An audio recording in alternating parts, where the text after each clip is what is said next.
جو ہم کیا کہتے ہیں وہ ماتم کرتے ہیں، جو شیعہ لوگ خود کو مارتے ہیں، میں اس ڈاؤٹ میں ہوں کہ اگر میں کروں تو یہ جائز ہے، اور مطلب کہ یہ فرض تو نہیں ہے، اگر نہ کروں تو کوئی اس میں دیکھیں ایشو تو علم نہیں ہے؟ لگانا، دیکھیں رسول پاک صلی اللہ علیہ وسلم کا علم تھا، ٹھیک ہے نا، جو وہ جنگوں میں اس کو نکالتے تھے، اور اسلام کی عزت اسی علم میں تھی، یعنی وہ مسلمانوں کی لشکر کی نشانی تھی. یہ علم ہے. علم انہوں نے کس کو دیا تھا؟ اپنے بھائی امیر المؤمنین علیہ السلام کو دیا تھا. پھر امیر المؤمنین علیہ السلام کی علم ہوتی تھی جنگوں میں. امام حسن امام حسین علیہ السلام کی علم تھی، اور امام حسین علیہ السلام کی علم جو ہے کربلا میں ان کے بھائی حضرت ابوالفضل عباس علیہ السلام کے دست مبارک میں تھی. پھر جو ہے وہ جو ہے وہ امام حسین علیہ السلام کے سارے لشکر شہید ہو گئے، اور پھر جو ہے شیعہ اور وہ علم ٹوٹ گیا، علم گر گیا، علمدار بھی شہید ہو گئے. تو پھر یہ ہوا کہ شیعہ اسی کی یاد میں اس علم کو، اسی سنت میں علم اپنے بعض، سب شیعہ نہیں، بعض شیعہ اپنے گھروں میں، بعض لوگ اپارٹمنٹ میں رہتے ہیں، بعض نہیں ہوتا نا، تو وہ علم لگاتے ہیں، بالخصوص گاؤں وغیرہ. یہ کوئی ضروری نہیں ہے کوئی علم لگا دے، اگر لگا دے تو اچھی بات ہے، نہ لگائے تو کوئی گناہ نہیں ہے.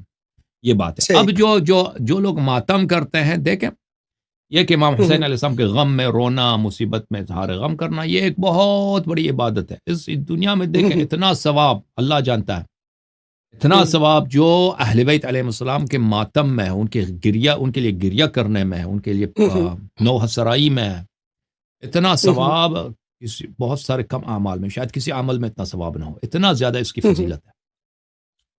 تو اس غم میں اگر آپ انسان نوحہ اگر سنتا ہے نا، نوحے کے دوران اگر روئے تو بڑی اچھی بات ہے. مثلا روئے، نوحے بھی اتنے سخت ہوتے ہیں، بالکل اگر روئے یہ بہت اچھی بات ہے. اگر نہیں روتا ہے، رونے کی آواز بنا دے، اچھی بات ہے. اگر مثلا اس کا ہاتھ سینے پہ جاتا ہے، ٹھیک ہے، مارتا ہے، یعنی اس غم کا اظہار کرتا ہے، یہ بڑی اچھی بات ہے کہ اہل بیت علیہ السلام نے اس کا حکم دیا ہے کہ ہمارے غم میں مصیبت کا تم اظہار کرو، عزاداری کا اظہار کرو. تو یہ بڑی اچھی بات ہے، بشرطے یہ کہ خلوص کے ساتھ ہو، دکھاوے کے لیے نہ ہو کہ بھئی لوگ دیکھ رہے ہیں میں کر رہا ہوں، یا خواتین دیکھ رہی ہیں تو میں زور سے ماروں، ٹھیک ہے نا. وہ تو بیوقوفی، وہ جہالت ہے. اگر کوئی، میں نہیں کہتا کوئی کرتا ہے، اگر میں کہتا ہوں اگر کوئی اس طرح کرے تو جہالت ہے. تو اگر کوئی کرے تو یہ بڑی اچھی بات ہے، اس کی بڑی فضیلت ہے، بڑی دعا، بڑی اس کی ثواب ہے، ٹھیک ہے نا.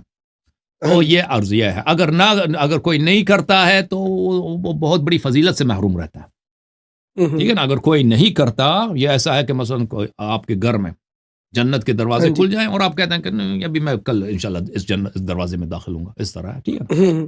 یہ کرنا اچھی بات ہے. Okay, thank you sir. Okay, صحیح آگا جی. اللہ پاک آپ کو خوش اللہ آپ رکھے، کو اللہ عزت دے. پاک آپ تھینک کو یو، لمبی زندگی دے، جو آپ کام کر رہے ہیں سلامت رہو، اللہ آپ کو زندہ رہو.